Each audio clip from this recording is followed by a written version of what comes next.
human behavior and carbon emissions. And as a consequence, I think we've got an obligation to future generations to do something about it. Now, in my first term, we doubled fuel efficiency standards on cars and trucks. That will have an impact. That will take a lot of carbon out of the atmosphere. We doubled the production of clean energy, which promises to reduce the utilization of fossil fuels for power generation. And we continue to invest in potential breakthrough technologies that could further remove carbon from our atmosphere. But we haven't done as much as we need to. So what I'm going to be doing over the next several weeks, next several months, is having a conversation, a wide-ranging conversation with scientists, engineers, and elected officials to find out what more can we do to make short-term progress in reducing carbons, and then working through an education process that I think is necessary, a discussion, a conversation across the country about what realistically can we do long-term to make sure that this is not something we're passing on to future generations that's going to be very expensive and very painful to deal with. I don't know what either Democrats or Republicans are prepared to do at this point, because this is one of those issues that's not just a partisan issue. I also think there are regional differences. There's no doubt that for us to take on climate change in a serious way would involve making some tough political choices.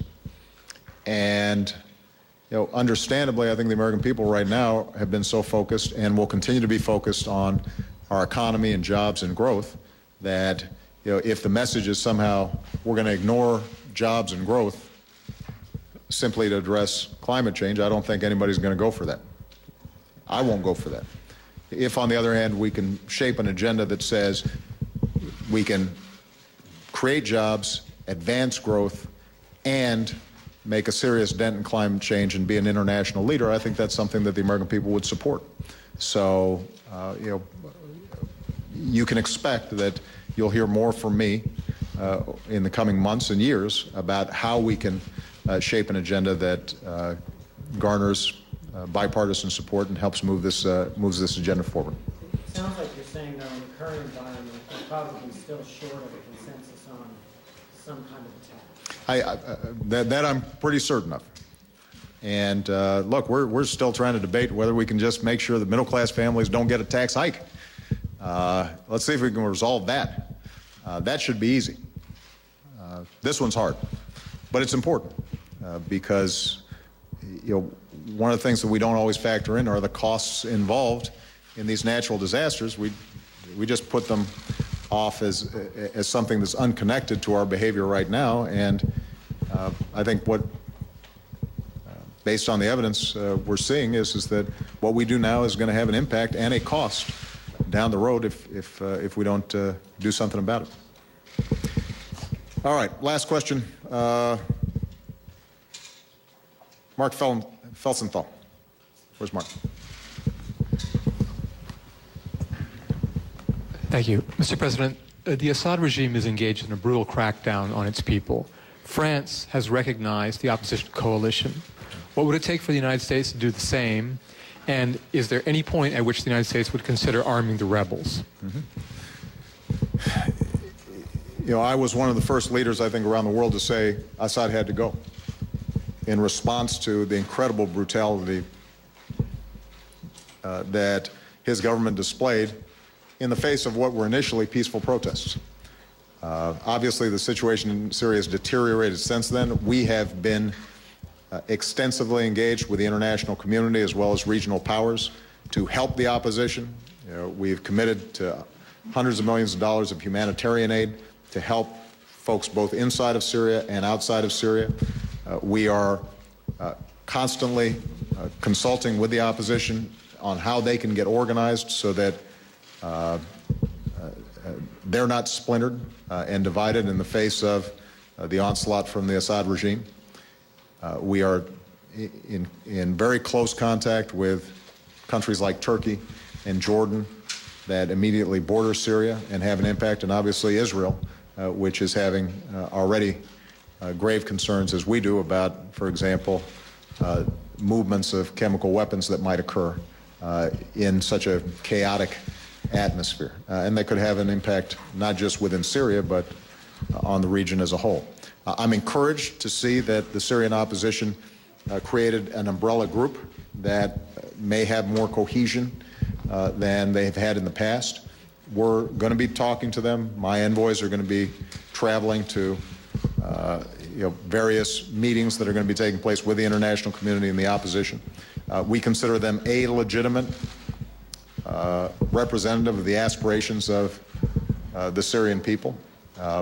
We're not yet prepared to recognize them as some sort of government in exile, but we do think that it is a broad-based representative group. One of the questions that we're going to continue to press is making sure that that opposition is committed to a democratic Syria, an inclusive Syria, a moderate Syria.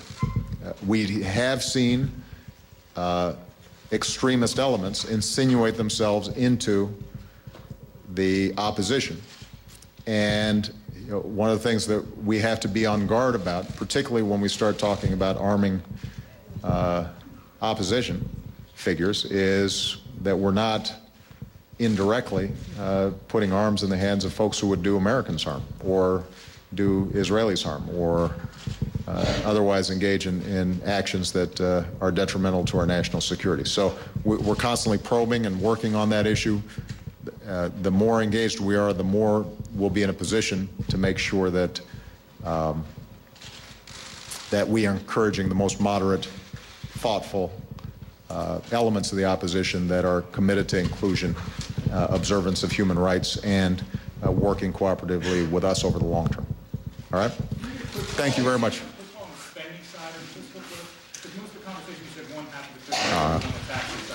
On the spending, the 1.2 trillion figure, is that something that you could see having a short-term postponement for? Because during the debate you said it's not going to happen. That was a great question, but it would be a horrible precedent for me to answer your question just because you yelled it out.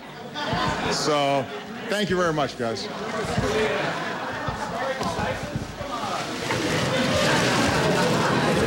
States wrapping up a nearly 1 hour news conference, his first since March, over at the East Room in the White House. Obviously a lot more confident, showing that he's ready for another 4 years in the White House, and really going after Senators John McCain and Lindsey Graham, both of whom earlier in the day insisted they would do everything in their power to prevent Susan Rice, the U.S. ambassador to the United Nations, from becoming the Secretary of State, potentially succeeding Hillary Clinton. We have a clip. I want to just play this right now. Here's the President of the United States directly rebutting McCain and Graham. She made an appearance at the request of the White House in which she gave her best understanding of the intelligence that had been provided to her. If Senator McCain and Senator Graham and others want to go after somebody, they should go after me. And I'm happy to have that discussion with them. But for them to go after the UN ambassador, who had nothing to do with Benghazi, and was simply making a presentation based on intelligence that she had received, and to besmirch her reputation, is outrageous.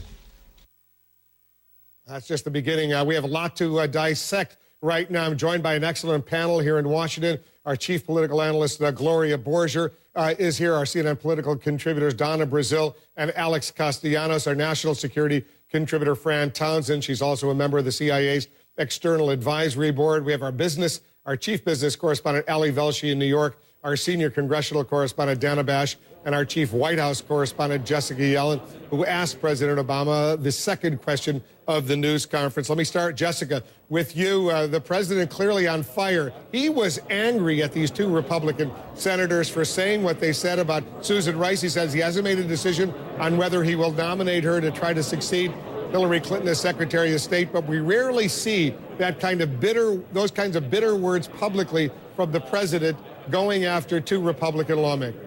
Absolutely, Wolf. That's about as emotional and angry as we see him get speaking to the press. He called it outrageous that they would go after the UN ambassador, saying that they should come after him if they have someone to target. It was as if he felt that they had provoked him into nominating her. I mean, that's not what he said, but he certainly gnashed his teeth and revealed some ire there.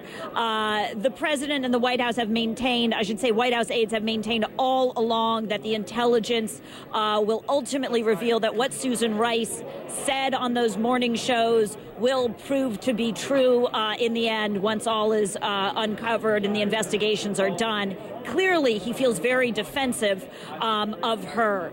And the question is, will this provoke him and even strengthen his resolve if he's already leaning toward nominating her? I should point out, though, Wolf, there was some other news made in this press conference.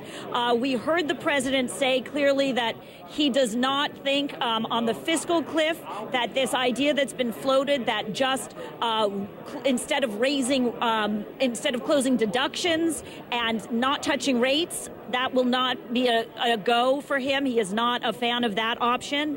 That's a specific detail we have not heard from the president to date. We heard some detail from him on what he would like in an immigration reform package, an admission of wrongdoing by those who entered illegally, but also some element of the DREAM Act being folded in and a path to citizenship. And we also heard him acknowledge more about Benghazi. We can talk in more detail, but I did want to point out those specifics. And then, of course, on Petraeus and the protocol of when he was informed, he really wouldn't get into detail on criticizing anyone regarding that entire process and his notification, Wolf. Yeah, he said he was withholding judgment whether the FBI and the Justice Department were correct in not informing him over these many months that the CIA director at the time, David Petraeus, was already under investigation. We're going to have a lot more to dissect on that as well. But I want to go to Capitol Hill right now. Dana Bash is standing by. Dana, here's what John McCain said earlier in the day, because I know we're already getting reaction to the president's very angry statement going after McCain and Lindsey Graham on their insistence they will do whatever they can to block Susan Rice from potentially becoming the next Secretary of State. Here's what McCain said earlier. I've said for days, weeks, that you said that it's either a cover-up or gross incompetence, one of the two. Can't be anything else, but maybe a combination of both. The President of the United States didn't even tell the truth. All right, strong words. Are you getting reaction up on the Hill to what we just heard from the President, Dana?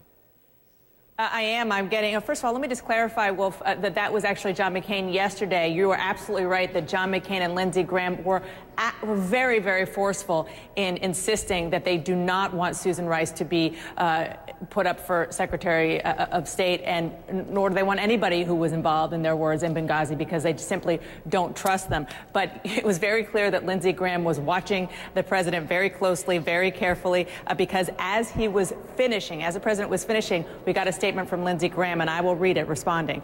He said, "Mr. President, don't think for 1 minute I don't hold you ultimately responsible for Benghazi. I think you failed as commander-in-chief before, during, and after the attack." He went on to say, "We owe it to the American people and the victims of this attack to have full, fair hearings and accountability be assigned where appropriate." And he went on to say, "Given what I know now, I have no intention of promoting anyone who is up to their eyeballs at the Benghazi debacle." Boy, this is something that was clearly written in the heat of the moment, and somebody pressed send. This is a full-on fight, whether or not it is over the person or the potential nominee of Susan Rice, or more broadly about the fact that these Republicans are very angry and they are out for blood on this issue of Benghazi. And from their perspective, the fact that they believe that the administration simply did not tell the truth on what went on there. Now, let's say, Dana, the president holds firm and he says, you know what, Susan Rice deserves to be Secretary of State.